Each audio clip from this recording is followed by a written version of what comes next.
berkatnya. Bersyukur dan berdoa adalah penjaganya.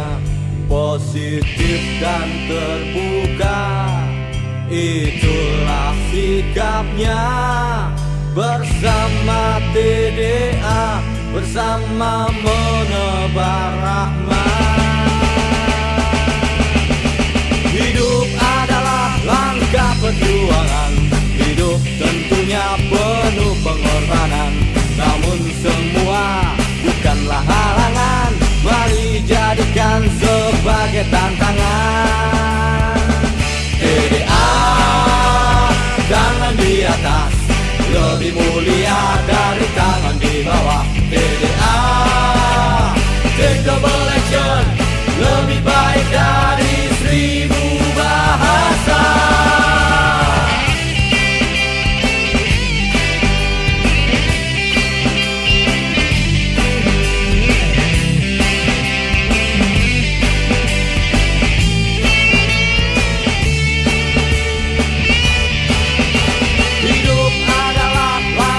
Perjuangan hidup tentunya penuh pengorbanan.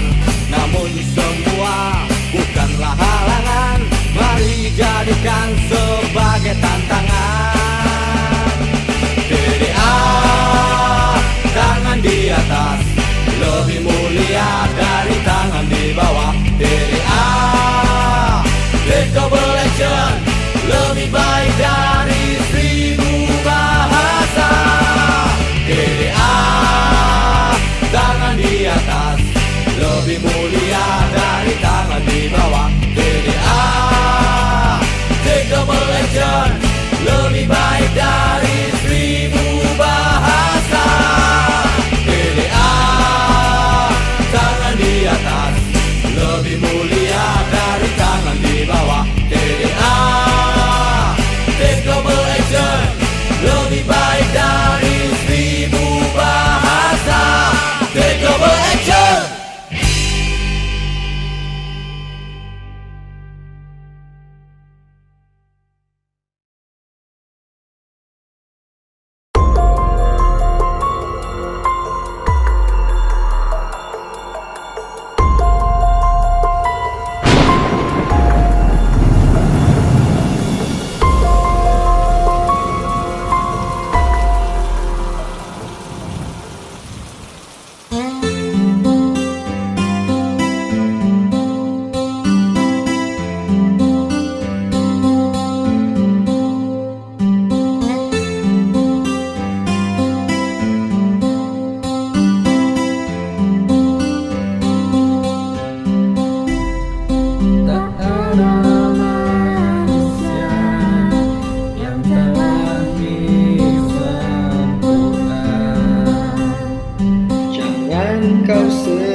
terlahir sempurna.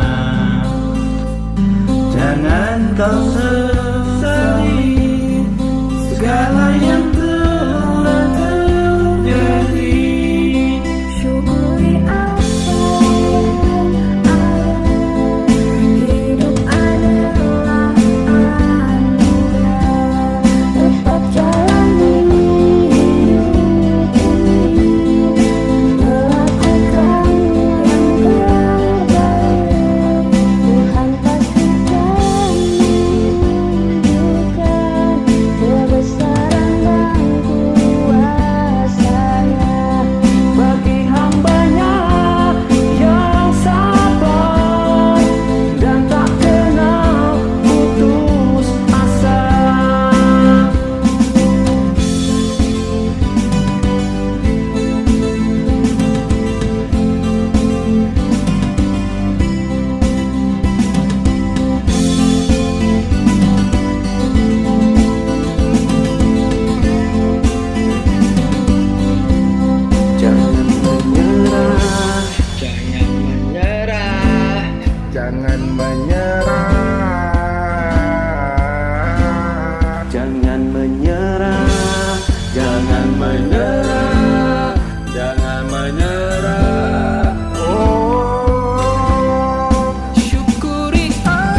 Baik. Assalamualaikum warahmatullahi wabarakatuh. Selamat siang kawan-kawan semua, TDA dan tentunya masyarakat umum ya yang ada di seluruh Indonesia. Selamat datang di live webinarnya TDA hari ini bersama live di YouTube channel TDA TV dan Facebook page-nya TDA. Hari ini kita akan ngobrol-ngobrol bersama Pak Yuswo Hadi. Mas Iwo ya kita manggilnya, boleh ya? Halo, Mbak. Halo Mas Iwo. Oke, suara saya jelas ya? Jelas banget Mas Iwo. Waalaikumsalam. Oke. Iya. Gambarnya gambarnya juga sudah oke ya? Gambar oke Mas Iwo. Siap. Oke, kita sudah ready ngobrol ya Mas Iwo? Ini sudah siap, semua sudah oke? Kalau di sudah saya kita ngobrol. Iya, kalau di saya oke. Insya Allah ini oke juga, sudah di di Facebook page TDA TV ini juga insya Allah sudah oke. Oke, sip. Baik, ya. Boleh. Siap. Boleh kita mulai Mas Iwo? Boleh, sip. Yuk. Oke, sebelumnya nanti teman-teman setelah acara kita ngobrol ini selesai, nanti akan ada link yang tampil untuk, nah seperti ini ya, link kuesioner yang tampil di layarnya teman-teman, itu juga ada di komen mungkin nanti ya di YouTube maupun di Facebook, itu harap diisi teman-teman, kita akan ada sedikit kuesioner dari Mas Iwo, terutama mengenai topik kita hari ini gitu. Jadi nanti setelah acara, setelah sudah selesai boleh diisi ya link kuesionernya gitu. Baik, Mas Iwo kita mulai ya. Sehat Mas Iwo? Sehat, alhamdulillah. Ini puasa for the first time. Kita puasa, mungkin malah lebih kusuk kali ya, karena kita di rumah nggak mikirin mudik, jadi maksudnya lebih kusuk. Iya benar-benar, lebih ini ya, nggak mikirin bukber. Kenapa Mas? Nggak mikirin bukber, jadi malah mestinya harusnya lebih kusuk. Betul, lebih kusuk. Saya juga tadi di jalan kebetulan dari ATM juga mikir, oh iya ya puasa tahun ini jauh lebih tenang. Maksudnya nggak gitu banyak ujian-ujian gitu ya. Biasanya kita mobile di jalan aja udah ada ujian sabar dan macam-macam gitu ya. Mas Iwo, kita hari ini punya topik. Topiknya adalah soal new normal ya. Chaos and opportunity nih Mas Iwo. Nah, new normal ini memang luar biasa ya yang dikasih sama COVID ini ya Mas Iwo ya. Mungkin bahkan lebih dari kemarin-kemarin gembar-gembar urusan fuka atau misalnya disrupsi ini lebih wow gitu ya. Lebih wow, betul. Bisa membuat new normal. Nah, mau tanya nih Mas Iwo, ini bicara soal new normal ini, apakah hanya soal perubahan di kebiasaan sama gaya hidup kita aja? Atau memang sampai ke aspek mana lagi nih Mas Iwo yang kira-kira terimpact di kehidupan kita sehari-hari nih Mas Iwo?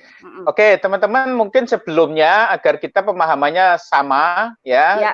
Lebih clear, kan orang suka ngomong new normal, tetapi barangkali mungkin kita coba lihat situasinya. Jadi mungkin saya perlu sampaikan, saya membagi kondisi atau situasi landscape bisnis itu menjadi 3 teman-teman ya. Jadi yang pertama adalah yang saya sebut old normal ya. Old normal adalah sebelumnya sampai dengan pandemi itu ada ya. Kalau di Indonesia gampangnya tanggal 2 Maret gitu. Jadi dunia sebelum ini nggak apa-apa ya, bentar. Oke. Ya. Dunia sebelum 2 Maret itu adalah old normal, teman-teman ya. Nah, terus kemudian yang berikutnya adalah fase yang saya sebut sebagai new normal ya. New normal adalah 2 Maret sampai dengan diketemukannya dan diproduksi massalnya dan mudah didapatkannya vaksin atau obat atau apapun vaksin COVID gitu ya. Jadi artinya begini, artinya kalau kita sekarang kena COVID, maka saya kemudian ke Indomaret atau ke apotek jarak 100 meter beli, terus COVID-nya sembuh gitu. Ya, itu adalah yang saya sebut sebagai kondisi new normal ya. Jadi dari 2 Maret 2020 sampai dengan titik di mana waktu di mana vaksin itu ditemukan sehingga kita sudah tidak khawatir lagi kalau terjangkit sama COVID ya. Kemudian yang berikutnya adalah next normal ya. Next normal adalah saat di mana kita sudah betul-betul tidak takut ya terhadap, karena sudah ada vaksinnya, sudah ada obatnya, dan kita bisa peroleh obat itu tuh dengan mudah gitu. Nah, teman-teman, kenapa saya pecah menjadi 2, ada new normal, ada next normal, karena proses sampai dengan pembentukan adanya obat itu, dan obat itu tersedia di mana-mana, itu rasanya waktunya akan cukup lama, teman-teman. Artinya kita tetap struggling, kita tetap takut mati, kita tetap takut untuk nonton bioskop ya. Saya kira sampai dengan akhir tahun ini kita nggak akan nonton bioskop. Mungkin sampai dengan tahun depan kita juga masih mikir nonton bioskop. Kita juga mikir nggak akan nonton konser musik gitu ya. Kita akan mengurangi untuk naik pesawat ya, karena kita tahu sendiri pesawat kalau kita dari Jakarta ke Bali misalnya, katakanlah waktunya 1 jam atau 1,5 jam atau 2 jam, itu dalam waktu 2 jam katakan ruangnya tertutup AC dan nanti akan adaptasi, pesawat itu akan satu isi satu enggak, satu isi dan seterusnya, mungkin separuh kapasiti, even separuh kapasiti pun kita akan tetap takut tertular karena ruangannya tertutup segala macam. Itu belum yang di bandaranya ya. Di bandaranya kita tahu bandara adalah melting pot ya, di mana semua orang yang kita nggak ngerti dia bawa virus atau enggak itu akan kumpul di bandara gitu ya. Jadi kalau kita mau masuk X-ray kan kita suka tas kita masukkan di box ya, tray box itu. Ya, tray box itu saya kebetulan lagi nulis buku, teman-teman mungkin mudah-mudahan 3 minggu lagi bukunya terbit, judulnya Corona Kill Everything ya. Kalau dulu Millennial Kill Everything, sekarang Corona Kill Everything ya. Okay. Salah satu yang dibunuh adalah box untuk tray yang di bandara itu. Nanti akan hilang karena apa? Karena semua orang akan takut ya. Bioskop termasuk yang dibunuh, konser musik yang dibunuh, termasuk kita jabat tangan sama cipika-cipiki adalah salah satu yang nanti dibunuh oleh COVID ya. Jadi gitu teman-teman. Jadi ada old normal, ada new normal ya, kemudian ada next normal. Nah, yang kita perlu perhatikan sekarang adalah kita akan nanti begitu dibuka PSBB, maka kita akan memasuki era yang namanya new normal, dan teman-teman jangan dikira new normal ini nanti 3 bulan selesai atau bahkan tahun ini selesai. Saya prediksikan kok masih akan lama. Karena apa? Karena sebelum vaksinnya diketemukan, kita akan tetap resah. Kita tetap akan yang saya sebut self distancing ya. Self distancing itu walaupun pemerintah tidak mewajibkan PSBB, tetapi kita akan dengan sadar nanti akan menjadi habit ya. Kita sentuhan sama orang itu nanti akan menjadi, kita itu kalau sentuhan sama orang bisa kaget gitu ya. Karena apa? Karena bedanya habit sama pekerjaan yang kita lakukan secara sistematik, itu kalau habit itu tanpa dipikir ya. Jadi karena kita takut mati, maka kita melakukan self distancing, kita pakai masker, kita pakai cuci tangan, terus jaraknya 2 meter itu menurut Satgas COVID ya, 4 sehat, 5 sempurna, itu salah satunya adalah jarak itu 2 meter. Nah, itu nanti walaupun tanpa anjuran pemerintah, kita akan menjaga secara voluntary dan akan menjadi habit. Dan habit itu akan mengeras karena saya kira untuk menemukan vaksinnya dan produksi massal dan bisa tersedia anywhere, itu waktunya masih akan sangat lama. Sebagai gambaran teman-teman, ya cacar itu ditemukan tahun 1796 ya, 1796. Terus dunia dinyatakan bebas cacar itu 1980. Jadi ada rentang waktu 180 tahun ya dari pertama kali ditemukan vaksin cacar itu sampai dengan cacar itu dianggap sudah tidak lagi menjadi ancaman. Itu butuh waktu 184 tahun. Tentu saja kita nggak seperti dulu karena dulu teknologi masih belum secanggih sekarang, tetapi artinya juga tidak dalam waktu setahun atau 2 tahun. Jadi prosesnya pasti akan cukup lama, sehingga teman-teman bisnis terutama, ya kita hari ini ngomong dalam konteks bisnis, maka nanti adaptasi-adaptasi akan dilakukan. Di satu sisi customer akan self-distancing, di sisi lain produsen akan seperti airline gitu misalnya akan mengurangi kapasitinya, ya bandara nanti akan adaptasi, kemudian kantor cabang bank itu juga akan beradaptasi. ATM salah satu yang dibunuh karena bayangkan teman-teman jari kita, ya itu kalau tiap saat habis orang pakai dibersihin kan nggak mungkin. Kalau kita pakai sarung tangan juga sarung tangannya juga akan apa ya mungkin pakai sarung tangan tapi akan kompleks gitu. Jadi nanti semua akan beradaptasi termasuk bioskop, ya konser musik dalam waktu lama kita nggak akan. Bioskop misalnya nanti dulu kalau zaman saya, zaman Gen X itu Ancol itu terkenal dengan drive-in, Mbak. Ya, drive-in itu kita nonton bioskop tapi nontonnya dari mobil. Ya. Sekarang sudah nanti akan tren lagi. Jadi kira-kira gitu, Mbak. Jadi kita di old normal, ada new normal dan next normal, dan kita dalam beberapa hari ke depan kita akan memasuki the new normal. Itu, Mbak. Baik, Mas Iwo. Nah, ini Mas Iwo, kalau menurut Mas Iwo sendiri ya, bicara soal chaos dan opportunity ini, kemudian ngelihat lagi nih ke society kita ya, Mas, di masyarakat kita gitu ya. Kemudian dari regulasi pemerintah sendiri gitu untuk penanganan COVID ini, Mas.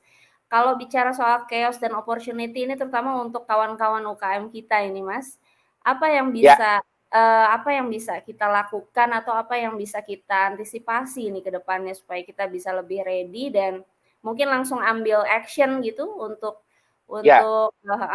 bisa lebih survive ini untuk new normal ini, Mas. Ya. Oke, teman-teman, saya sering mengatakan bahwa ini adalah apa yang kalau ekonom namanya komputer mungkin 100 tahun yang lalu mengatakan namanya creative destruction. Jadi creative destruction itu old normal itu dirusak habis-habisan, menciptakan sesuatu yang baru, yang mungkin juga sama sekali baru, ya. Sama sebenarnya sebelumnya kita alami di digital. Kita istilah disruption itu sangat populer sekali dalam waktu 5 tahun terakhir. Nah, sekarang juga mengalami disruption, tetapi disruption kalau sebelumnya faktornya karena digital, sekarang lebih faktornya karena wabah gitu ya. Tapi dampak destruksinya itu sama. Teman-teman selalu setiap kali ada disruption, ya, setiap ada apa namanya creative destruction itu selalu berubah ya bisnis cycle dari yang lama, yang rusak menuju ke yang baru ya. Nah, makanya selalu setiap kali munculnya siklus bisnis yang baru atau landscape yang baru, maka selalu akan muncul the winner gitu. Akan muncul pemenang-pemenang ada yang loser di lama, ada yang winner di baru gitu ya. Nah, jadi contohnya di digital ya. Ada winner-winner seperti Google misalnya, Facebook ya, kemudian Airbnb dan seterusnya. Ada pemain lama kayak Apple yang karena distraction masih tetap survive, tetapi di bisnis yang baru Apple tetap sukses gitu. Jadi ada yang bertahan tambah sukses, ada yang bertahan flat, ada yang nyungsep gitu ya. Banyak juga yang nyungsep gitu ya. Nah, tetapi yang menarik adalah selalu pemain-pemain baru itu datangnya dari startup yang sebelumnya nggak ada ya. Google sebelumnya nggak ada. Ya, kalau kita ngomong Google itu kan tahun menjelang 2000 ya. .com crash itu tahun 2000. Nah, tapi gelombang yang berikutnya muncul Facebook dan seterusnya itu juga begitu. Facebook, Instagram, kemudian ada Airbnb, ada Amazon dan seterusnya itu munculnya adalah sebelumnya nggak ada gitu. Nah, teman-teman nanti kira-kira akan sama. Kira-kira kondisinya akan sama. Ini nanti COVID itu mendestruksi lingkungan bisnis dan nanti akan memunculkan pemain-pemain baru yang sekarang polanya masih belum ketahuan, tetapi saya pastikan teman-teman nanti akan muncul pemain-pemain baru yang saya kok yakin pemain-pemain itu bukan dari pemain lama. Pasti ada yang pemain lama tetap bisa survive dan naik lagi, tetapi nanti akan banyak pemain-pemain baru, misalnya kayak Traveloka, kayak Airbnb sekarang struggling luar biasa karena mereka di bisnis leisure. Leisure adalah salah satu yang dibunuh oleh COVID ya. Nanti akan masuk misalnya kayak Zoom ya, kayak Ruang Guru ya, kayak Netflix ya. Netflix di ekonomi sebelumnya sangat powerful, tetapi karena bisnis modelnya masih nyambung ya dengan setelah COVID, maka bisa diprediksikan Netflix akan getting stronger. Tetapi ini nanti akan halodoc atau halo dokter karena model bisnisnya relevan dengan COVID ya. Awalnya tumbuh tapi tumbuhnya pelan, tetapi dengan adanya COVID justru akan tumbuh secara eksponensial ya, telemedicine dan seterusnya. Jadi ini nanti kita akan menyaksikan akan banyak sekali pemain-pemain baru yang mungkin sampai saat ini belum dikenal, itu yang akan muncul. Nah, implikasinya apa bagi teman-teman ya, UKM maupun menengah ya, kecil maupun menengah. Sekarang adalah saatnya untuk kita banyak mendengar, kita banyak melihat, kita banyak radar. Jadi kalau saya gambarkan, kita di kepala kita itu ada dua radar gitu, ada antenanya. Itu teman-teman mesti harus pasang radar itu secara secara kontinu, secara pasang radarnya ya, dan banyak dengerin, banyak ngelihat perubahan, dan begitu lihat ada peluang maka waktunya untuk leap gitu ya, waktunya untuk leap ya. Jadi inilah kesempatan. Sebenarnya kita bisa dua sih teman-teman bisa mensikapi COVID itu secara pesimis dengan cara minta-minta ke pemerintah gitu, kita dibantu, tapi juga teman-teman bisa melihatnya secara optimis bahwa this is the new world yang akan lahir, sebuah industri baru yang akan lahir, dan saya harus menjadi pemenang gitu ya. Saya harus bisa melihat perubahan-perubahan yang terjadi, masalah-masalah yang terjadi, dan kita menjadi bagian dari solusi, dan kemudian kita menjadi pemenang di landscape yang baru. Jadi ini adalah waktunya untuk riding the wave. Jadi kita itu menunggangi suatu arus besar yang terjadi akibat adanya COVID ini, dan kita masuk ke dalam arus besar gitu, masuk arus yang positif gitu. Ya. Gitu Mbak, kira-kira Mbak. Baik Mas Iwo. Ini yang saya tadi sempat baca-baca tulisannya Mas Iwo juga nih, mengenai yang 30 consumer behavior new normal after COVID ini ya. 30 loh Mas Iwo. 30 Mas Iwo, banyak ini. 30 habit. Saya tadi sampai wow sampai 30 ya gitu ya. Jadi mungkin juga kawan-kawan bisa tengok-tengok itu juga ya Mas Iwo ya. Bahwa ke depan ada perubahan 30 ini yang bisa dicoba dicari celah atau peluangnya di situ ya Mas Iwo ya. Kalau misalnya pivot kah atau mungkin creating satu bisnis baru gitu ya Mas. Betul ya. Jadi teman-teman itu baru 30. Jadi aduh, sorry. Jatuh. Bentar ya. Oke. Bentar. Sip, geser dikit Mas. Wah, oke. Oke, ya. Jadi itu baru 30. Jadi nanti ini contohnya bagaimana teman-teman kalau di industri saya ya, industri saya itu kan atau bidang saya kan bidang mikir lah ya. Jadi bikin riset, bikin kajian, terus kemudian kita bikin kajiannya, kita share, kita bikin webinar segala macam. Teman-teman kalau kita melihat ini sebagai sebuah peluang, maka seperti yang saya alami Mbak, ya. Jadi sekarang ini ide untuk dieksplor menjadi e-book, menjadi seminar, menjadi webinar itu luar biasa. Makanya saya justru waktu working from the office itu malah sekarang working from home itu justru lebih sibuk working from home gitu ya. Jadi begitu banyak sekali ide, makanya nanti saya dalam waktu 3 minggu ke depan saya akan nerbitkan 3 buku langsung. Wow, luar Ya, biasa karena sekali. dan 3 buku itu masih kurang gitu, mungkin 10 juga bisa gitu. Karena apa? Karena begitu banyaknya ide. Nah, yang salah satunya adalah mengenai kemarin 30 behavior shifting itu, prediksi itu kan viral. Ya. Tetapi nanti akan saya tambah jadi 50. Jadinya kalau buku kan mesti jadi nanti jadi 50 perubahan ya. Itu nanti hopefully nanti 3 minggu lagi akan selesai bukunya. Jadi saya ini justru di rumah banyak nggak tidur ya, karena begitu banyaknya peristiwa, begitu banyaknya ide, sehingga saya kelabaan untuk nangkep idenya. Nah, akhirnya kemudian jadi 3 buku langsung jadi gitu ya. Nah, teman-teman, 30 behavior shifting itu saya bikin tujuannya adalah untuk ngasih insight ke teman-teman ya, ngasih insight ya. Jadi mesti harus teman-teman begitu di industrinya masing-masing. Yang saya lakukan itu untuk all industry ya. Tetapi teman-teman harus mulai sekarang mikir di industrinya masing-masing. Ya, kalau di resto ya di industri resto atau di industri makanan, kalau teman-teman ngelola penginapan atau hotel di hotel, kalau di fashion gitu. Nah, intinya adalah bagaimana shifting perilaku dari konsumen itu. Teman-teman selalu kalau kita bikin strategi, kita bikin bisnis model baru, kita bikin taktik, itu awalnya selalu dari perubahan konsumen.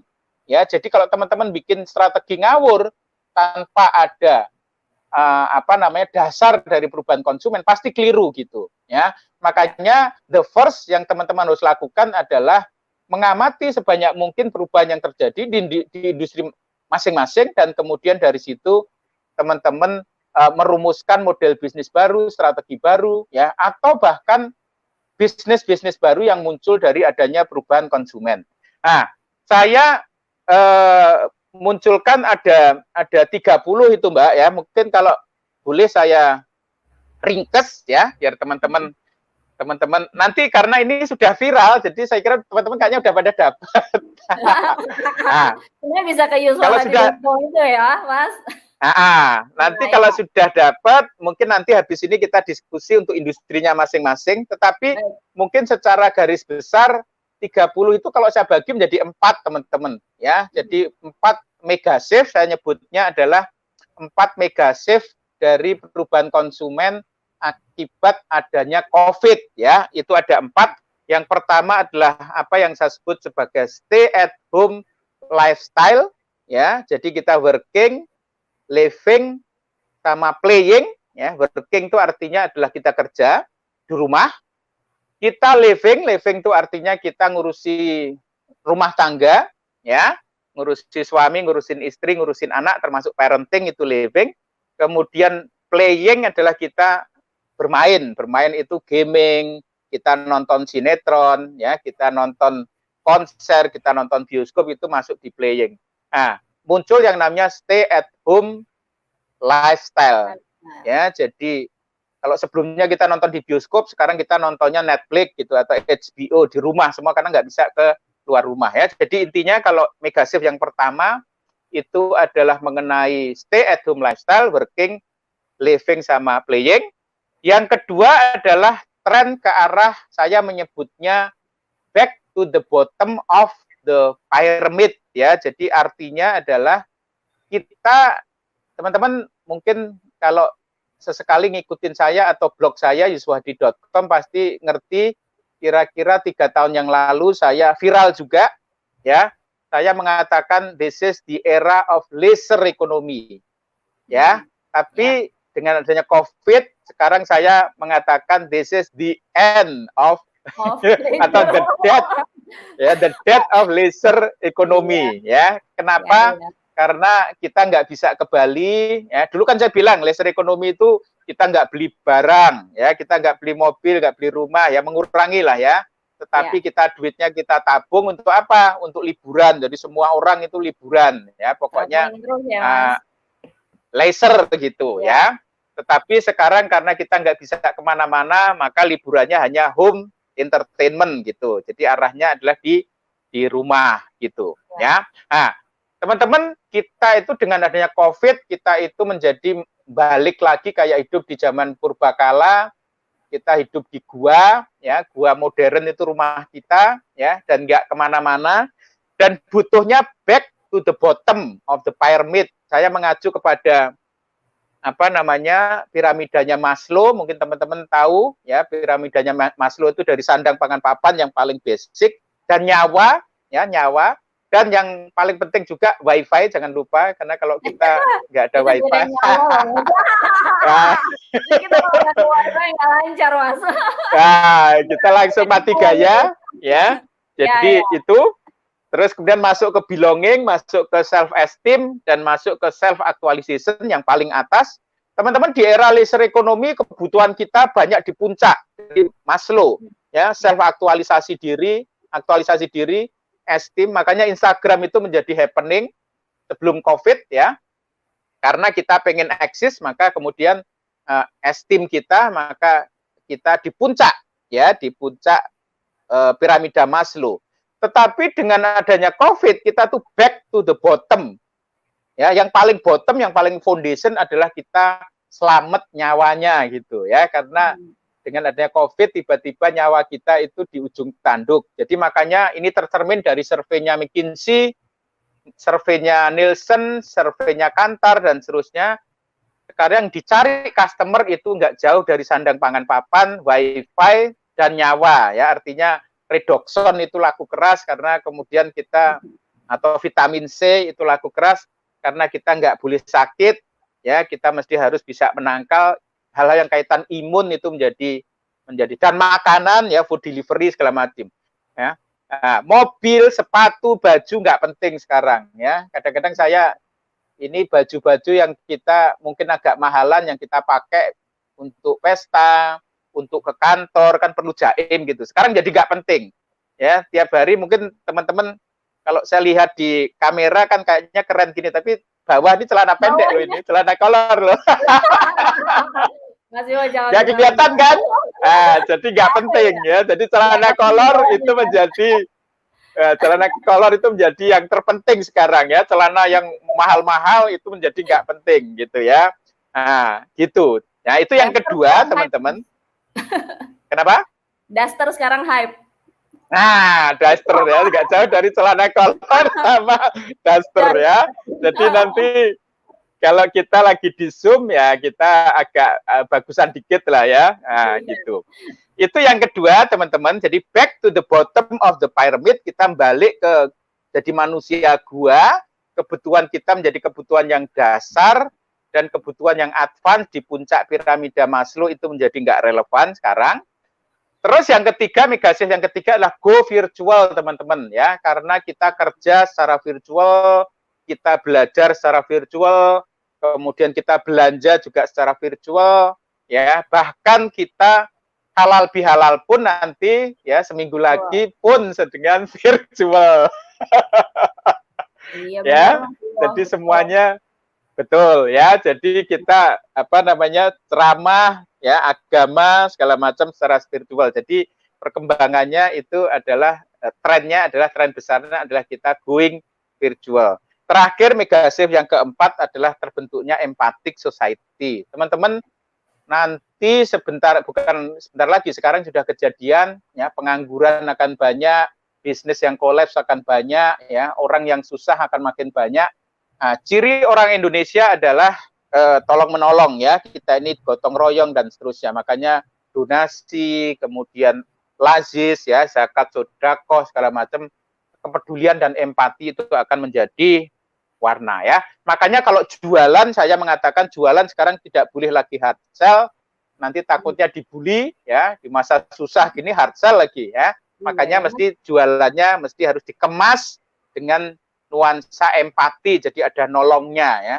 Contohnya ruang guru, ya. Kemarin begitu ruang guru dinyatakan anak-anak harus belajar di rumah, maka ruang guru langsung mengumumkan gratis gitu, ya. Tapi ya mungkin cuma sebulan atau 2 bulan atau 3 bulan, ya, sebagai bentuk dari empati. Tapi kan setelah itu kan bayar lagi gitu. Tapi kan awalnya kan kita ngomongnya empati dulu gitu ya. Sambil yang belum pernah nyoba ruang guru nyoba dulu, begitu kita sudah terbiasa, biasanya terus bayar akan mau gitu. Tapi kemasannya mesti harus empatik gitu ya. Jadi ada 4 itu Mbak, itu yang mungkin diringkes itu teman-teman kalau sudah dapat viralannya mungkin sudah beberapa mungkin sudah tahu. Gitu Mbak, kira-kira Mbak. Siap Mas Iwo. Ini sambil jalan kita ngobrol sambil jawab pertanyaan ya Mas Iwo ya. Boleh. Nah, iya. Ntar saya sambil ngambil ini ya. Saya ngambil adaptornya nih, laptopnya Alia habis apa sambil saya dengar kok ya. Oke. Lobet ntar. Ya, jadi kita tunggu sebentar ya Mas Iwonya balik. Oke, ini ada Pak Kintoko ya nanya peluang bisnis setelah Ramadan.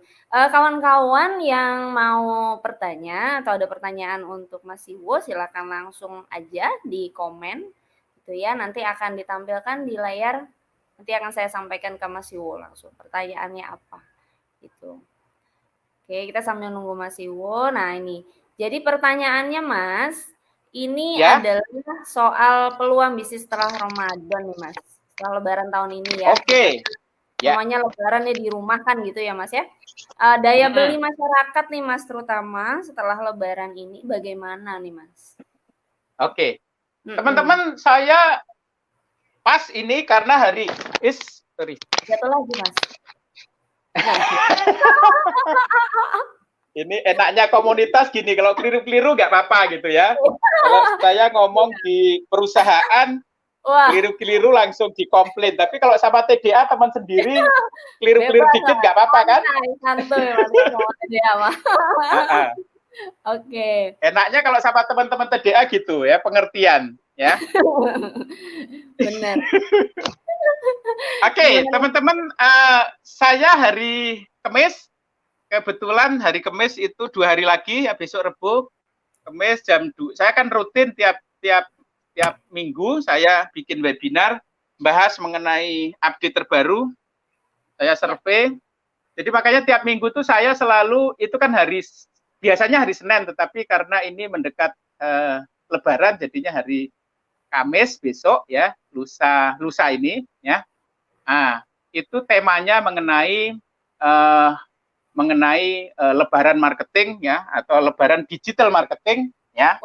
Nanti saya boleh teman-teman nanti hadir ya, mungkin bisa bisa registernya nanti mungkin bisa dicatat ya Mbak ya, di bit.ly biasa ya, bit.ly / kemudian Influencer Knowledge Webinar ya, bit.ly Influencer Knowledge ya. Influencer Knowledge Webinar, bahasa Inggris semua, nyambung semua ya, mungkin bisa ditulis. Nah, tapi gini intinya teman-teman, untuk tahun ini memang agak berbeda ya. Jadi karena kita sudah tidak bisa lagi ke mudik ya, memang harus diakui kita nggak bisa ke Tanah Abang ya untuk beli baju, terus kita juga nggak bisa mudik ya. Nah, maka kemudian makanya kemudian spending itu akan banyak ke online teman-teman ya. Jadi saya sudah lakukan analisis Google Trend-nya, memang kelihatan sekali sebelum Ramadan itu kelihatan memuncak ya, terus kemudian naik, kemudian agak turun, di minggu kedua agak turun, terus kemudian masuk ke minggu ketiga dan keempat. Sekarang ini puncak-puncaknya ya. Jadi teman-teman mestinya sekarang ini puncak-puncaknya mesti harus di tengah. Makanya itu webinarnya saya kasih judul Lebaran Marketing, geliat bisnis di tengah pandemi gitu ya, karena saat inilah sebenarnya sampai dengan nanti seminggu dan 2 minggu setelah Lebaran itu boom untuk produk-produk Lebaran itu akan terjadi ya. Nggak jauh dari baju seperti biasa, kemudian hampers untuk makanan dan seterusnya, terus kemudian untuk ngirim uang, saya kira. Jadi nanti trennya adalah ketika kita tidak bisa ke kampung, maka kita akan tetap ngirim ya uang ke Bapak Ibu kita atau saudara kita, kerabat itu di kampung. dan kemudian kalau makanan dan minuman itu akan jadi sekarang ini misalnya Kak Tokopedia atau Shopee itu mereka sudah mengatakan Lebaran tahun ini akan naik 4-5 kali lipat ya, karena nanti dibeli di situ langsung dikirim ke kampung gitu ya. Jadi peluangnya mungkin nature-nya agak berbeda dari awalnya kita ke kampung ya, terus kemudian ini kita lakukan pembelian atau pengirimannya secara online. Teman-teman, secara size ya, secara market size-nya saya kira akan berkurang ya. Pertama karena sekarang ini customer agak takut spending ya, teman-teman. Ini yang nggak enak ini. Jadi karena customer diliputi ketakutan. Ketakutannya karena apa? Pertama karena nyawa, karena kita anytime bisa tertular. Yang kedua ketakutan ekonomi, karena kita nggak tahu besok atau lusa atau sebulan lagi atau 3 bulan lagi barangkali bisnis kita tiba-tiba tutup atau tempat kerja kita tiba-tiba melay-off kita. Makanya customer akan cenderung nge-keep spending. Ya, duit itu cash is king. Ini berlaku nggak hanya untuk rumah tangga, tetapi juga perusahaan juga akan mengurangi spending. Kalau bisa duit itu jangan keluar, ya. Keluarga juga begitu, ya. Dan itu pengeluarannya akan sangat hemat sekali untuk hal-hal yang tadi itu, back to the bottom of the pyramid. Jadi kebutuhan yang sangat penting terutama adalah nyawa, ya. Jadi kan kita berobat kalau misalnya kita tertular, maka ini kan biaya rumah sakit segala macam kan akan mahal, sehingga nanti konsumen itu akan nge-keep duitnya untuk pengeluaran-pengeluaran yang nggak penting, yang non-essential itu akan dikurangi. Nah, bagaimana dengan pengeluaran untuk ke kampung, untuk ke mudik ya? Saya kira mungkin nggak akan sebanyak seperti sebelumnya, apalagi harus dengan online belinya, ya. Tetapi saya kira akan tetap besar. Saya kemarin ke Arta Gading, teman-teman, ya. Jadi saya secara mungkin hampir tiap minggu ke Arta Gading, ya. Awalnya sepi, tetapi tadi sore surprise banget, kaget banget saya karena ternyata sudah ramai, ya. Padahal PSBB belum dibuka, tetapi Arta Gading sudah ramai. Saya kira itu karena faktor Lebaran effect. Jadi kalau Lebaran itu pasti harus belanja gitu, ya. Maka kemudian mereka ini nggak cuma di Arta Gading, saya di mana-mana tak lihat jalanan kelihatan ramai, ya. Kalau di Kelapa Gading itu tempat saya itu Boulevard itu jam 4, jam 5 sudah macet itu luar biasa. Jadi nggak kelihatan COVID-nya gitu. Nah ini adalah Lebaran effect. Nah, jadi ya. kita nggak bisa kalau nggak belanja gitu. Jadi saya kira kok akan tetap growing, ya, tetap marketnya ada. Makanya ini kesempatan teman-teman untuk mengais rezeki gitu ya. Di tengah susahnya pandemi itu memanfaatkan Lebaran untuk ya produk seperti kurma, ya seperti biskuit segala macam, ya kue kering segala macam itu kira-kira sampai 3 minggu ke depan. Kira-kira gitu, Mbak. Baik, Mas Iwo sebelumnya mau ngasih tahu, enakan tadi Mas suaranya kayaknya itu setelah dilibet jadi agak jauh. Oke, betul, sorry. Ya. Nah, ya. Kayaknya udah. Ya. Nah, situ ya. Oke, itu nah, Mas itu setelah posisi setelah Lebaran ya, Mas ya. Nah, ya. Boleh nggak kira-kira ada insight ya? Ini kan kalau saya baca dari 30 new normal ini itu bahkan sampai ke aspek-aspek pola kerja nih ya, Mas ya. Dan saya cukup yakin ada teman-teman yang punya overhead ya terutama kayak misalnya kayak saya nih Mas ya, saya kan di jasa, saya B2B korporasi gitu ya. Nah ini kan kalau kayak kita ini punya keperluan quote unquote bahwa kayak misalkan office gitu ya, alamat office yang jelas gitu, ada segala macam itu kan itu menjadi salah satu syarat gitu ya untuk kita bisa bisa masuk ke dalam prospek klien kita. Nah ini dengan adanya, ini juga ada nih, Cak Rawi juga nanya nih langsung nih, prospek bisnis B2B ini gimana nih Mas? Saya nih apalagi Mas, Saya pelaku Ya. event, Mas. Jadi udah Ya. langsung, ya pelaku event udah pasti langsung kena kemarin gitu ya. Pada saat Ya. sudah ada seruan WFH, ini kita udah langsung cepet banget gitu terimbasnya. Nah, ke Ya. depan nih gimana nih Mas untuk B2B, untuk Oke, kita ngomong B2B ya. Ya, gimana? Teman-teman, gini ya, untuk B2B memang agak berat ya. Artinya begitu kena PSBB, ketika kita harus working from home, maka memang langsung kelihatan sekali, langsung berhenti ya, yang B2B, terutama yang gede-gede ya. Tetapi saya kok punya optimisme begini teman-teman ya.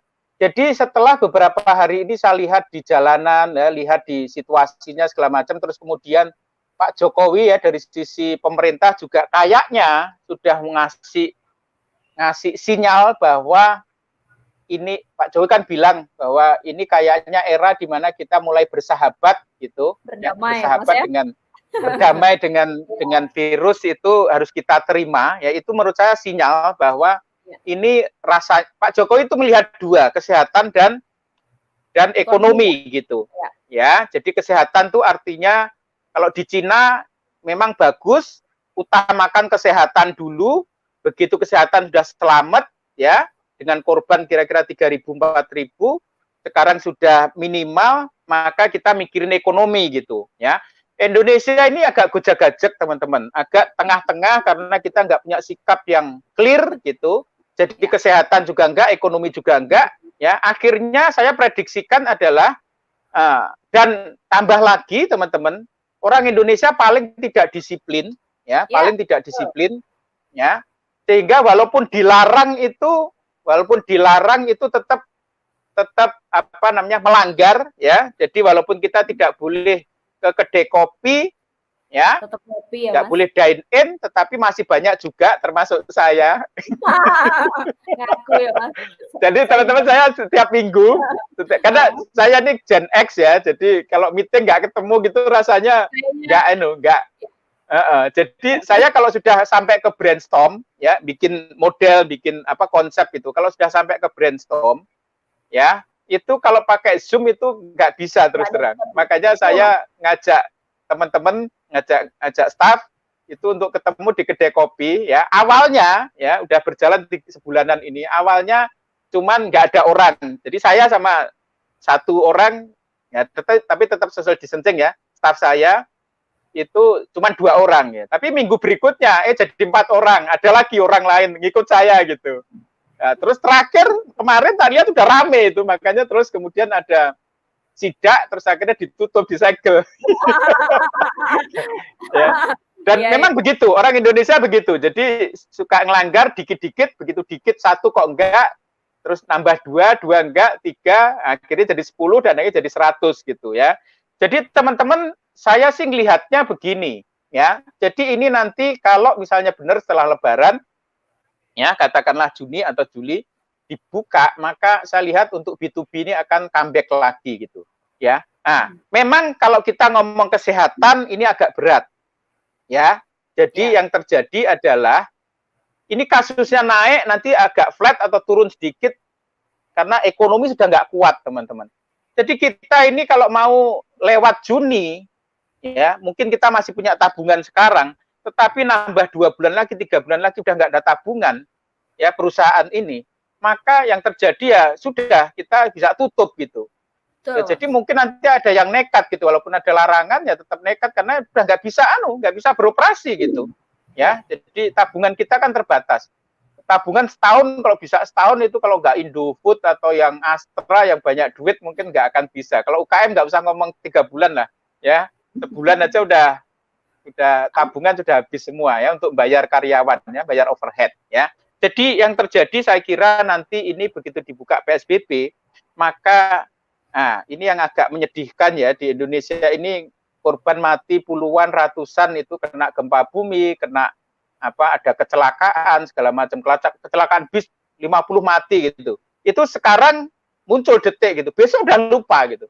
Nah, di Singapura itu enggak, orang mati 1, orang lecet 1, tabrakan di Orchard Road itu, negara tahu semua dan semua takut semua gitu. Ya, makanya Singapura itu kan hebohnya luar biasa ya, tetapi karena heboh maka yang meninggal cuma nggak nyampe 5, kalau nggak salah 5 orang gitu. Tapi hebohnya luar biasa. Indonesia ini mau mati puluhan, ratusan, ya atau ribuan, itu dianggap biasa gitu. Nah, namanya halo effect teman-teman. Jadi itu yang mati kan orang lain. Aku keluar nggak apa-apa gitu. Akhirnya kemudian ya keluar gitu. Itulah yang saya lihat sekarang. Jadi jalanan-jalanan itu rame, ya karena masing-masing merasa bahwa yang kena itu kan orang lain gitu. Ya, angkanya bertambah. Sekarang misalnya 500, 800, dan 1000 itu nggak kerasa gitu. Karena bukan dia gitu. Maka dia tetap melakukan bisnis as usual. Dan akhirnya kemudian Indonesia menurut saya akhirnya kemudian ya mendekati normal gitu. Korbannya akan naik terus ya. Jadi ini nanti di puncak ini akan bertahan cukup lama karena orang kemudian sudah bisa keluar seenaknya ya. Nanti akan dibatas-batasi tetapi nggak seketat seperti sekarang sehingga nanti saya kira yang B2B akan mulai menggeliat walaupun nggak kenceng ya. Dan mungkin bagusnya begini, nanti dengan new normal ini PSBB dibuka, maka nanti produsen akan adaptasi, ya. Adaptasi produsen itu maksudnya kantor cabang bank itu akan dijaga, jangan sampai jarak-jarak segala macam. Airline nanti cuma separuh capacity. Resto, teman-teman yang punya resto nanti pasti nggak dibuka semuanya, nggak semua kursi bisa didudukin, jadi seling-seling gitu, ya. Nah, itu di satu sisi produsen akan adaptasi.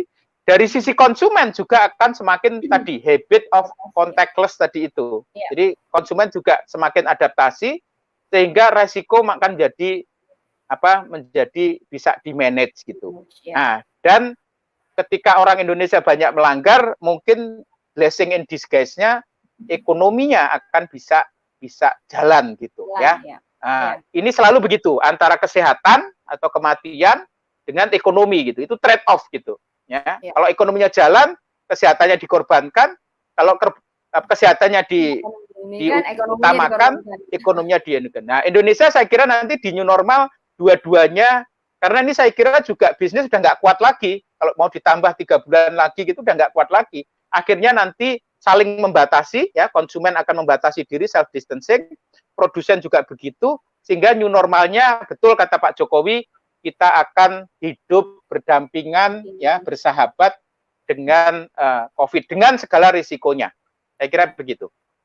Berarti kedepannya ini kalau saya sendiri juga ngeliatnya gitu sih Mas Iwo. Dari statementnya beliau itu akhirnya buat saya artinya oh ya udah berarti kita sudah boleh lagi ke jalan, kita sudah boleh lagi beraktivitas, tapi memang waspada gitu. Ada saling jaga betul. Resikonya di situ ya. Nah ini mungkin nanti kawan-kawan yang mau buka lagi restoran gitu ya atau mulai lagi bergeliat harus diatur berarti mitigasi resikonya ini supaya tentu saja teman-teman omset nggak akan sebagus kalau normal ya, tetapi nanti kan pelan-pelan dan waktunya ini cukup lama ya, cukup lama itu bisa akhir tahun ini, akhir tahun depan atau akhir tahun depannya lagi akan kondisi yang kayak begini gitu. Jadi kecuali kalau teman-teman leap ke industri-industri yang lagi booming, nah itu nanti akan. Tapi sejauh teman-teman masih di industri yang lama, maka kondisinya tentu saja omset masih sulit ya, karena semua serba masih darurat ya. Tetapi artinya nggak sampai kita mati atau kita jatuh gitu. Iya, betul Mas. Baik, ini ada pertanyaan lagi nih Mas Siwo dari Mbak Dinda ya. Kira-kira prediksi untuk bisnis rumah sehat dan pengobatan alternatif gimana nih Mas? Rumah sehat, kalau rumah sehat ininya apa ya biasanya ya? Ininya apa namanya? Service case-nya. Gitu loh, Mas. Iya, kayak bekam. Kayak gitu bekam. Oh, gitu-gitu ya. Nah, teman-teman, kalau kaitan yang ada kontak ya, ini balik lagi ke customer ya. Customer itu kan nyawa kan kemewahan sekarang ya. Artinya kenapa telemedicine itu akan booming?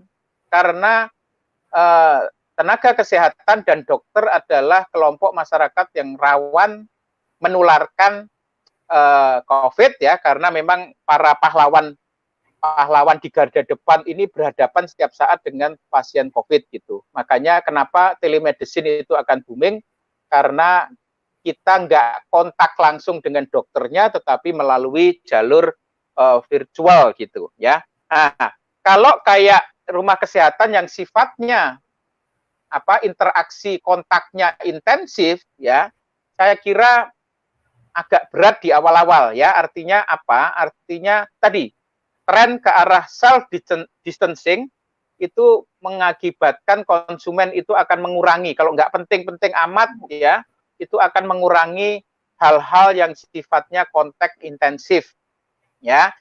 Jadi kalau kayak bekam misalnya atau kayak pijet gitu ya, refleksi gitu ya, terus kemudian termasuk periksa dokter, saya kira juga karena si yang terapisnya atau dokternya ini kan pasti akan berhadapan dengan banyak orang lain ya, termasuk dokter gigi segala macam, sangat sensitif tertular, maka customer akan cenderung menghindari gitu.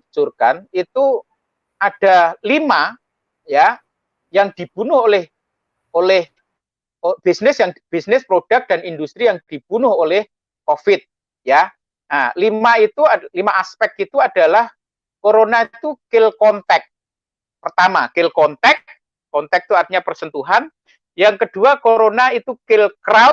Crowd itu kerumunan ya. Terus yang ketiga, corona itu kill mobility. Mobility itu artinya kita nggak bisa kemana-mana ya. Terus yang keempat, corona itu kill leisure ya, kita nggak bisa leisure. Dan yang terakhir adalah corona itu kill ekonomi, properti segala macam agak berat karena ekonominya, konstruksi agak berat karena ekonominya lagi nggak bagus. Jadi teman-teman yang bergerak di bidang 5 bidang itu, kaitan ke kontak, kaitan ke crowd itu contohnya mall atau konser musik ya, bisnis-bisnis yang by default itu memanfaatkan crowd ya, konser musik, seminar, kemudian bioskop, mall itu kan harus rame. Kalau nggak rame kan namanya nggak mall ya. Itu akan dibunuh ya atau dihambat oleh COVID. Mobility ya, sesuatu yang kaitan mobility juga akan agak berat. Kemudian kaitan dengan leisure juga akan berat, dan kaitan yang sensitif terhadap ekonomi ya itu juga akan berat ya. Jadi tadi kalau rumah kesehatan sejauh memang itu bisa telemedicine ya, artinya tidak kontak intensif, akan bisa berkembang pesat. Tetapi kalau kontak intensif, saya kira dalam waktu yang agak lama untuk bisa meyakinkan confident atau kepercayaan diri customer bahwa dia tempatnya itu tidak menularkan atau orang-orangnya tidak menularkan COVID. Kira-kira gitu, Mbak. Ya, teman-teman juga ada yang pengen pijit, pegel-pegel gitu ya. Tapi takut. Tapi takut gitu. Akhirnya ya sudahlah, terima terpenan aja gitu ya Mas Imo. Sendirian. Ya, nyawa lebih penting. Nyawa lebih penting. Ada pertanyaan lagi Mas Iwo. Ini tadi sempat dibilang fashion akan menjadi tidak begitu penting. Nah, ini. Nah, jadi ini kawan-kawan yang di industri fashion ini gimana ini Mas? Kira-kira ada strateginya kah? Atau mereka masa perlu ganti model bisnis? Atau seperti apa supaya tetap bisa survive ini Mas? Ya, jadi gini teman-teman, saya mengatakan tidak penting itu kalau kita di rumah. Ya, tetapi tadi kita sudah bahas ya, Pak Jokowi sudah kasih sinyal bahwa waktunya kita masuk ke new normal, waktunya kita masuk ke hidup berdampingan dengan wabah gitu ya. Teman-teman, kalau kita sudah bisa keluar rumah, maka ya otomatis ya apa-apa yang tadi ya leisure segala macam akan balik ya. Tetapi sekali lagi ya tingkat kepentingannya nggak akan sepenting yang dulu gitu ya. Jadi kalau nanti semua kita sudah keluar rumah ya, kita sudah bisa kerja di kantor ya, semua nanti kan bukan berarti nanti begitu dibuka semua langsung bebas gitu, enggak. Di Amerika juga begitu, di Inggris juga begitu, ada fasenya banyak ya. Jadi pelan-pelan nanti sambil kita mengedukasi agar untuk tetap social distancing, teman-teman. Nanti tentu saja akan pelan-pelan ya, teman-teman. Jadi enggak terus kemudian mati ya. Cuman memang akan lebih lama gitu ya. Jadi fashion segala macam, otomatis saya kira untuk recovery-nya agak lama karena memang tidak menjadi prioritas customer ya pada saat ini ya. Tetapi dengan seiringnya nanti kembalinya ke new normal, kita masuk ke new normal, tentu saja akan balik ya. Tinggal teman-teman kalau memang kompetensinya di situ, mungkin perlu jaga-jaga di masa-masa di mana ini kan sudah nggak kuat lagi nih ya. Tambah 3 bulan lagi, 6 bulan lagi, duit sudah nggak punya ya, overhead jalan terus ya, maka mesti harus ada plan B ya. Jadi teman-teman justru ketika melihat nanti prospek bisnis yang existingnya agak lambat recovery-nya, maka mesti harus siap dengan plan B ya, karena kalau kita stick di situ terus sambil nunggu, takutnya nggak bisa, mungkin lebih proaktif. Kalau diperlukan pivot ya, kita beralih, mungkin diperlukan.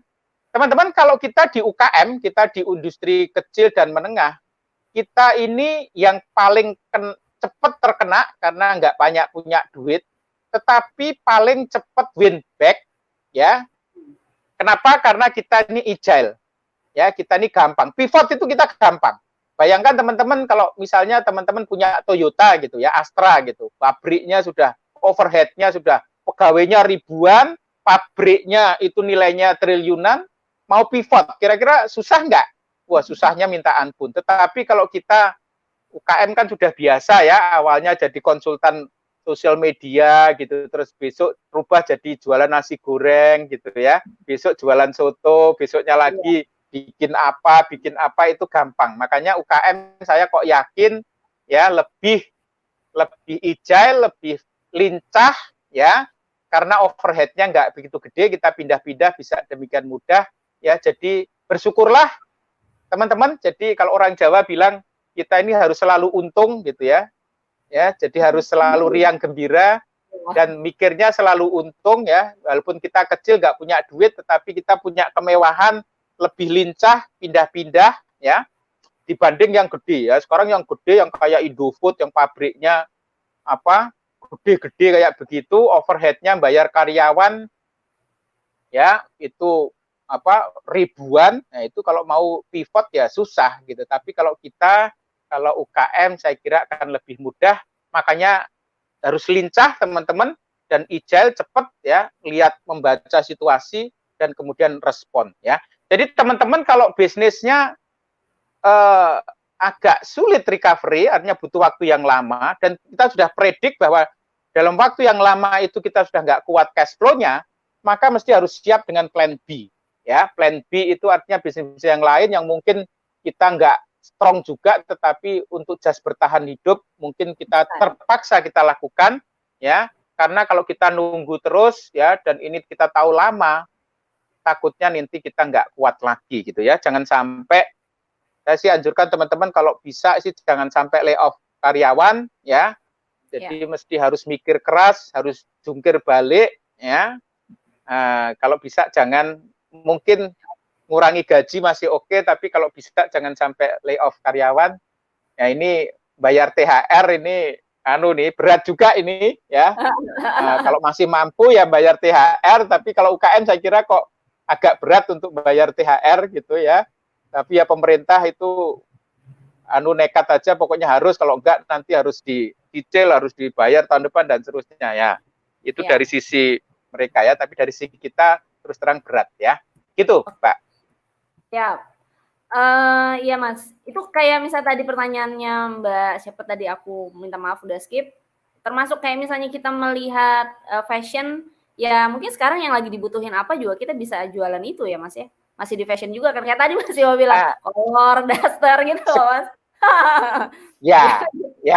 Jadi ya, di salah satu brand global ya, H&M itu begitu. Jadi justru daster itu atau piyama itu dijadikan fashion gitu. Jadi dia bikin, kalau dulu-dulunya fashionable itu apa, baju pesta segala macam, mereka justru ya, termasuk masker ya. Masker itu kayak hijab. Hijab itu kan pada waktu awal kan fungsi aja. Tetapi begitu kita ke kantor pakai hijab, kita ke pesta pakai hijab, ya kita bahkan olahraga pakai hijab, maka kemudian hijab itu menjadi fashion gitu. Nah, ini apa, masker ini nanti juga begitu. Masker itu sekarang juga sudah ya. Dari awalnya fungsi untuk kesehatan, tapi karena apa namanya dipakai terus, maka kemudian menjadi perlu pernak-pernik, menjadi fashion, ya. Jadi mungkin teman-teman kalau punya ide, jadi jadikan mungkin bisa dijual mahal, tetapi mesti desainernya atau desainnya mesti harus keren gitu ya. Itu saya kira karena kita pakai sehari-hari terus ya, kalau hitam putih terus kan jadi bosen ya, tetapi kalau ada brandingnya di situ, kemudian desainer top atau apa, itu orang akan lebih mau gitu. Siap, Mas Itu, Mbak. Oke, Mas Iwo. Ini ada pertanyaan lagi. Masih banyak sih pertanyaan, Mas, sebenarnya. Nah, anyway, teman-teman jangan lupa ngisi kuesionernya ya, karena ini jadi sambil dengerin saya, sambil ngisi kuesioner, nanti begitu selesai, saya selesai, teman-teman juga ngisi kuesionernya selesai. Itu nggak sulit kok pertanyaannya ya. Oke, yuk terus. Mas, ini nih Mas, ini ada lagi dari Carawi. Mungkin ini saya mau tanya bagaimana kalau menurut pandangannya Mas Iwo nih, ini masih relate dengan pertanyaannya pariwisata ya? Soal pariwisata. Nah, kemarin kebetulan kami dari klubnya pariwisatanya TDA itu ngobrol sama perwakilan dari Kemenpar. Nah, jadi kalau misalnya dari Kemenpar, estimate-nya itu 2022 Mas, baru kita bisa rebound. Betul. Ya, baru bisa hijau. Jadi, tapi ini ngelihat society, masyarakat yang ya ini yang udah jalan-jalan gitu ya Mas.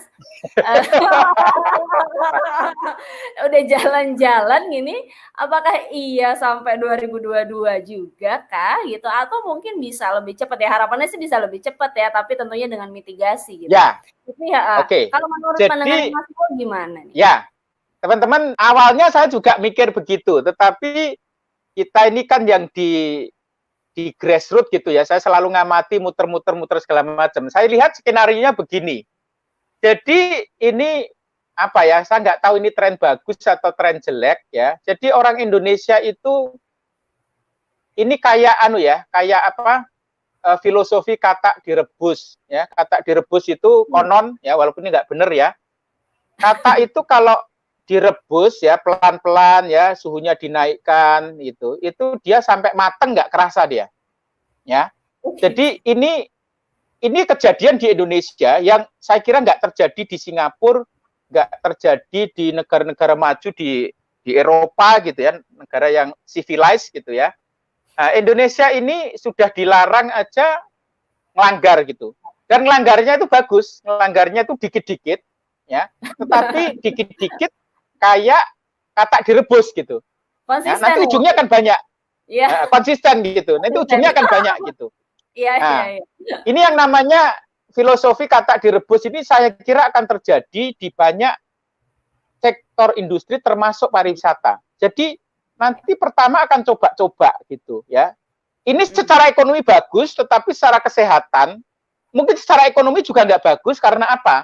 Karena nanti korban itu akan konsisten tinggi terus gitu dan lama gitu. Apalagi kita banyak pulau. Kalau di Cina itu langsung naik puncak, langsung turun gitu. Nah, kita itu naik terus nongkrong di atas itu lama gitu. Iya, gitu. Karena pindah-pindah pulau juga bisa ya Mas Iwo ya. Pindah-pindah pulau, pindah-pindah area segala macam. Nah, cuman begini, orang Indonesia itu karena saking seringnya terima informasi orang mati itu puluhan gitu ya, ratusan itu biasa. Maka dan itu mereka kalau nonton di TV One ya atau lihat di sosial media, oh itu kan orang lain bukan saya. Maka mereka mikirnya itu karena nggak saya ya, saya tetap aja ngelanggar nggak apa-apa gitu. Ya. Jadi saya kira nanti begitu PSBB dibuka, teman-teman, orang akan ke Bali saya kira. Ya. Dan langsung ke sana ya.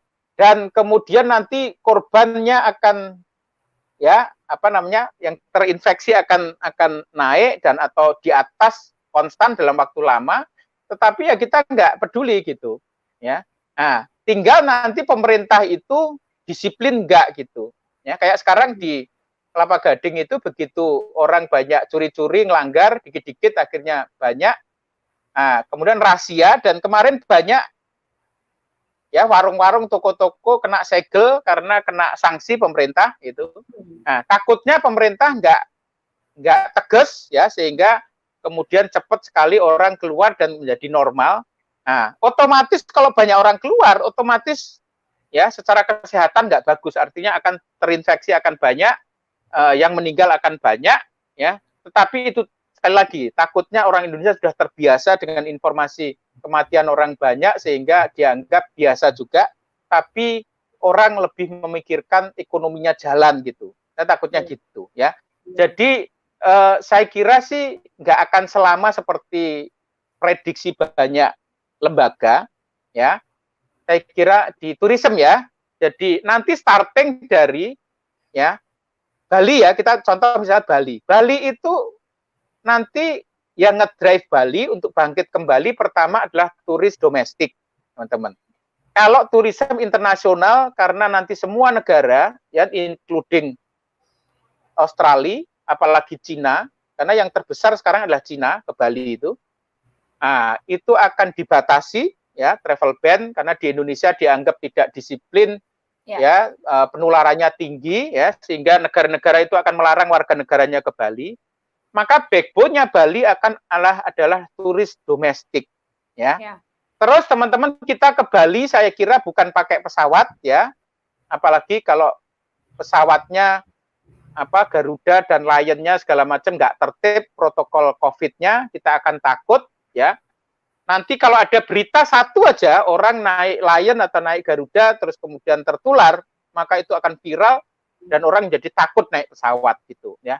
Maka orang akan naiknya kendaraan pribadi. Jadi teman-teman kendaraan pribadi itu akan surging lagi, akan bangkit lagi karena angkutan umum itu orang akan takut ya. Jadi bus antar kota, termasuk kereta api ya, walaupun kereta api jaraknya mungkin agak jauh, tetapi karena di ruang tertutup AC orang juga akan takut. Jadi saya kira yang paling aman adalah kendaraan pribadi. Jadi nanti pertama domestik ya, tourism. Yang kedua akan menggunakan kendaraan pribadi. Kalau kendaraan pribadi, kalau kita ngomong Bali, maka berarti dari Jawa, ya. Terus kemudian inovasi kayak staycation, ya. Jadi kita nginep di hotel, kita ke Bali, tetapi kita tidak ke Kuta gitu. Ya, kita tidak ke Uluwatu gitu, nggak kemana-mana gitu. Jadi rohnya Bali tetapi di hotel gitu, ya, staycation namanya. Jadi 2 hari, 3 hari kita nginep di hotel, habis itu balik lagi gitu ya. Kalaupun kita muter-muter akan milih bukan yang mass tourism teman-teman, ya. Jadi kalau ke Kuta itu kan rame gitu, atau kita ke bar yang di Kuta gitu ya, malam gitu, misalnya ke kafe-kafe di Kuta itu akan dihindari. Jadi nanti dengan keluarga kita muter-muter tapi menghindari tempat-tempat yang rame. Jadi justru mass tourism itu akan agak lama ya. Jadi nanti begitu. Dari sisi hotel, dari sisi destinasi akan adaptasi, akan inovasi. Dari sisi customer saya kira kok orang akan tetap keluar karena tadi banyak melanggar tadi, walaupun kecil-kecil lama-lama jadi gede. Tinggal tergantung pemerintah. Kalau pemerintah tegas, ya, tapi pemerintah juga dilema karena kalau tegas nanti resikonya ekonominya hancur ya. Jadi ini kritikal adalah setelah Lebaran teman-teman ya, kritikal adalah setelah Lebaran. Jadi saya kok menduga ya, memprediksi pemerintah akan agak longgar untuk menyelamatkan karena kita 3 bulan lagi udah nggak kuat sehingga mungkin akan dibuka, nanti kasusnya akan naik ya. Kalau simulasinya Harvard sudah dilakukan, itu nanti sistemnya buka tutup sampai dengan 2022. Ini simulasinya Harvard. Jadi begitu kasusnya naik maka ditutup PSBB. Begitu naik terus, begitu PSBB diberlakukan akan turun. Begitu turun maka akan dibuka. Ya, tetapi dibuka nanti akan naik lagi. Walaupun naiknya tidak setinggi yang sebelumnya, karena kita belajar kan. Begitu naik lagi nanti ada PSBB lagi, begitu sudah turun maka kita akan buka lagi gitu. Jadi akan buka tutup sampai dengan kira-kira itu simulasinya Harvard sampai 2002 kita terpaksa masih buka tutup ya. Dibuka juga dalam konteks menyelamatkan ekonomi. Jadi ditutup untuk menyelamatkan kesehatan, menyelamatkan nyawa, dibuka untuk menyelamatkan ekonomi.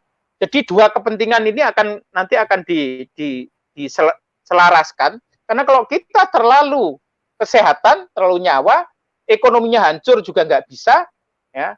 Tapi terlalu ekonomi terus nyawanya hilang juga nggak bisa. Jadi nanti skenarionya adalah dibuka, ditutup ketika kasusnya banyak, ya.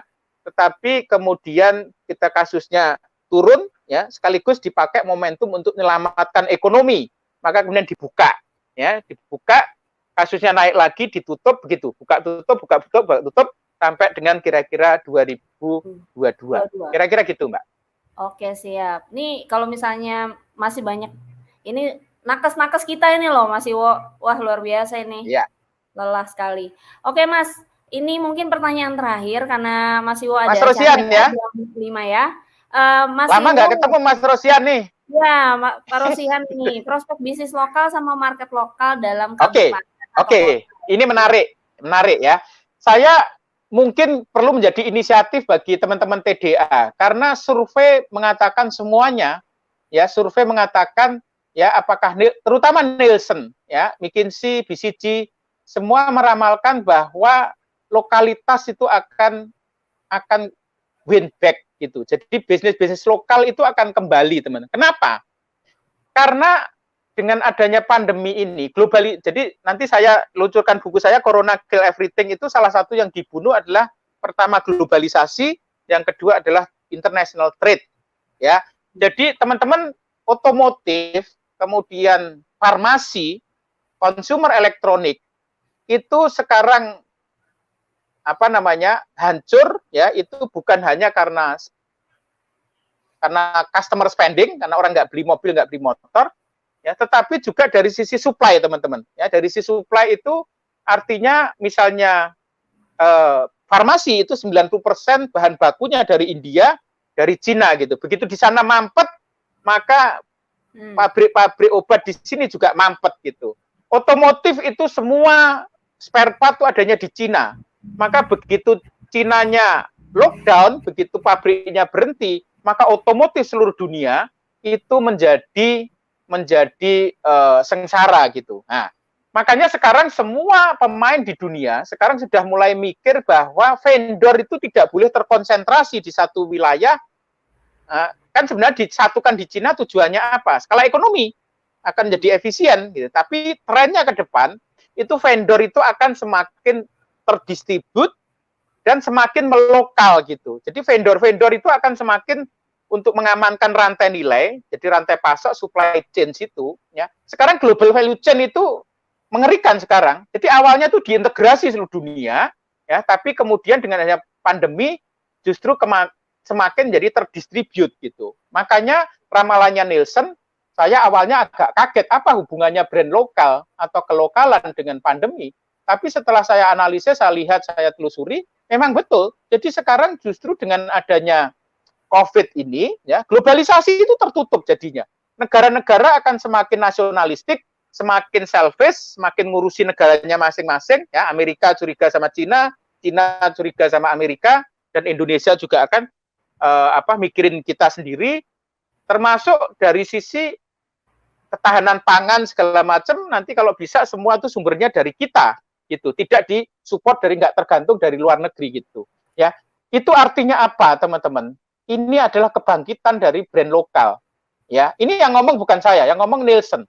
Ya, dia mengatakan bahwa akan muncul tren brand-brand lokal itu akan bangkit, ya. Karena dengan adanya pandemi itu, ya, globalisasi akan tertutup, ya, international trade akan terhambat, dan sekarang memunculkan apa yang saya sebut low trust society.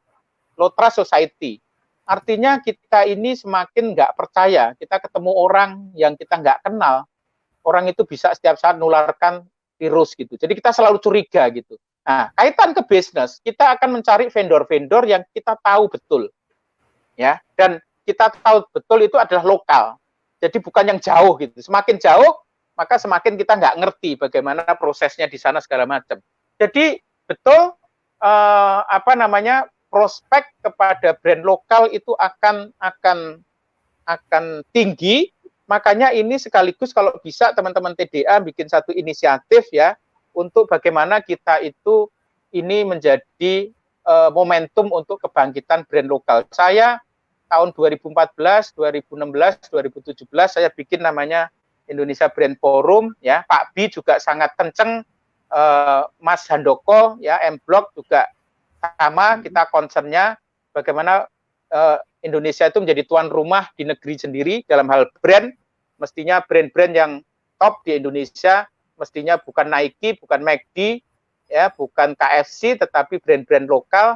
Nah, sekarang ini dengan yang global-global ini menjadi sengsara, maka ini mestinya adalah momentum untuk kita brand lokal kita itu bangkit gitu ya. Jadi nanti akan komunal, akan Mas Handoko nyebutnya ekonomi warga gitu. Di Jogja ada bagus ya, pasar itu, pasar desa kalau nggak salah ya. Jadi mereka melayani komplek gitu atau kecamatan gitu. Jadi pasar itu tetap tumbuh tapi pesennya pakai WA ya. Jadi di situ ada komunitas komplek ibu-ibu warga gitu dalam satu WA.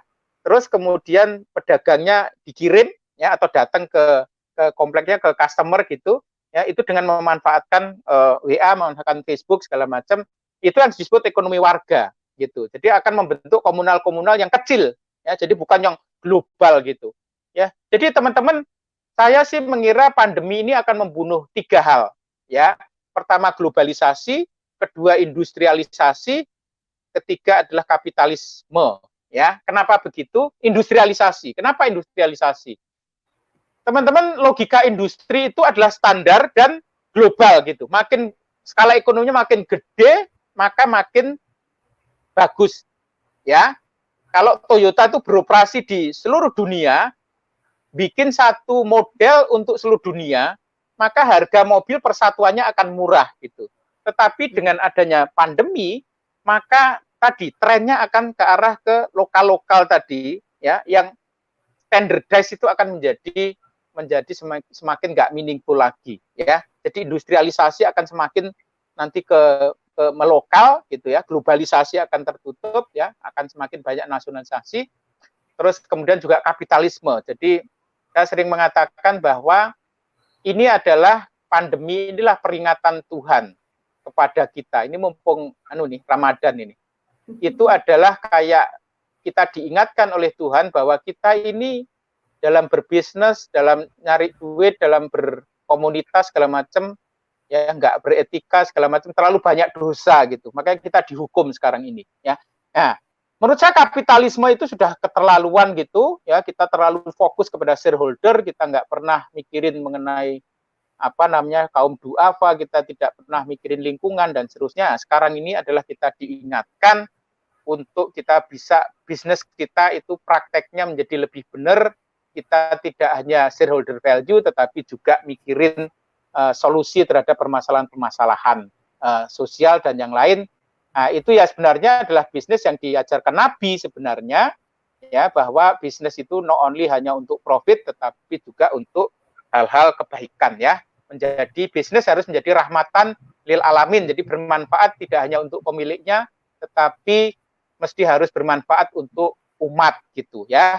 Nah, makanya ini bagus nih TDA kalau bisa back to the basic ya, bisnis menjadi rahmatan lil alamin, bisnis menjadi lokal, dan bisnis menjadi menjadi pilar bagi Indonesia. Ini saya kira menjadi salah satu misinya TDA. Nah, kalau bisa ini coba kita gerakkan mumpung momentumnya dapat ini ya. Jadi kita manfaatkan kondisi seburuk apapun. Kayak orang Jawa bilang, mesti harus selalu untung gitu Mbak. Ya, cukup. Saya terlalu banyak ngomong.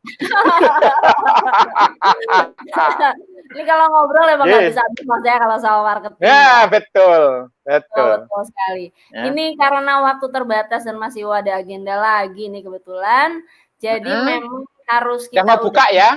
Iya, sudah mau buka juga. Siap-siap buka. Kan yang emak-emak mesti harus yang emak-emak mesti harus masak dulu. Iya, betul. Iya, betul.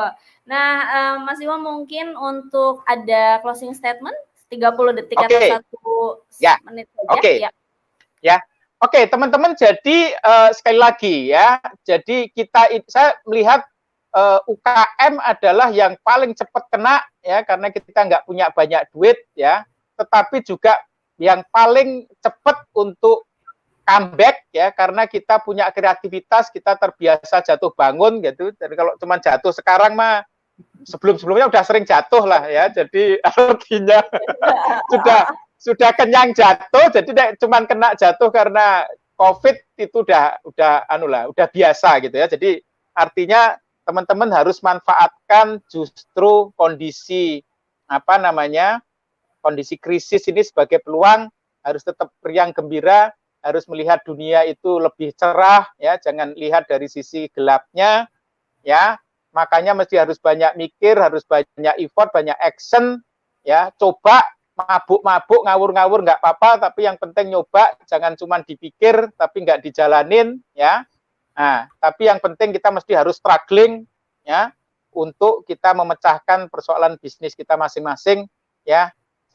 Ini sering saya ungkapkan, kita itu di krisis itu saya katakan kita berada di tikungan ya, di tikungan, dan memang kita menyalip itu kalau Rossi ya, MotoGP itu justru kita menyalipnya itu justru ya kayak Gojek itu justru menjadi gede ya, itu karena dia berada di dalam lingkungan bisnis yang turbulen, lingkungan bisnis yang menikung. Nah, sekarang kesempatan teman-teman ya di masa COVID, di masa lintasan yang menikung, bukan lintasan yang lurus. Jadi kita nyalip itu kalau di balapan mobil, balapan motor itu bukan di lintasan yang lurus, tapi di lintasan yang menikung. Nah, lihatlah ini sebagai lintasan yang menikung, dan kemudian justru kita kesempatan untuk menyalip di tikungan ya. Itu pesannya. Terus kemudian mohon teman-teman yang questioner ya, mohon diisi. Jangan lupa. Terus yang terakhir, monggo kalau mau ikutan webinar saya mengenai prospek bisnis yang menggeliat di masa Lebaran nanti hari Kamis ya, 2 hari lagi jam 2 ya. Tadi Bitly-nya sudah sudah di-share ya. Nah, mungkin sudah, nanti bisa kontak di link tersebut. Kira-kira itu Mbak, mudah-mudahan bermanfaat bagi teman-teman TDA, dan dari diskusi ini mungkin akan muncul inisiatif-inisiatif teman-teman untuk bagaimana agar bisnis di Indonesia menjadi lebih bergairah, dan saya kira TDA adalah salah satu pilar penting bisnis di Indonesia, khususnya untuk bisnis yang menengah dan kecil ya. Semoga kontribusi TDA akan menjadi meaningful ya. Amin. Bahkan di masa-masa yang berat seperti sekarang ya. Terima kasih Mbak. Ya, amin. Terima kasih Mas Iwo. Jadi kawan-kawan tetap semangat, be kreatif gitu ya. Ini momen-momen kita memang untuk menunjukkan agile kita, agile. Baik. Baik Mas Iwo, terima kasih banyak Mas atas waktunya. Oke, terima kasih ya. 1 jam 30 menit. Sampai ketemu lagi. Teman-teman semua jangan lupa isi kuesionernya, dan kuesionernya ya akan ada lagi live di hari-hari berikutnya. Mas Iwo, terima kasih banyak. Selamat berbuka puasa Mas Iwo. Terima kasih teman-teman. Undur diri, Deli. Assalamualaikum warahmatullahi wabarakatuh. Kau bisa patahkan kakiku, tapi tidak mimpi-mimpiku. Kau bisa lumpuhkan tanganku, tapi tidak mimpi-mimpiku. Kau bisa merebut senyumku, tapi sungguh tak akan lama. Kau bisa merobek hatiku, tapi aku tahu obatnya. Manusia kuat, itu kita. Jiwa yang kuat, itu kita. Manusia kuat, itu kita. Jiwa yang kuat, itu kita. Kau bisa hitamkan putihku, kau takkan gelapkan apa.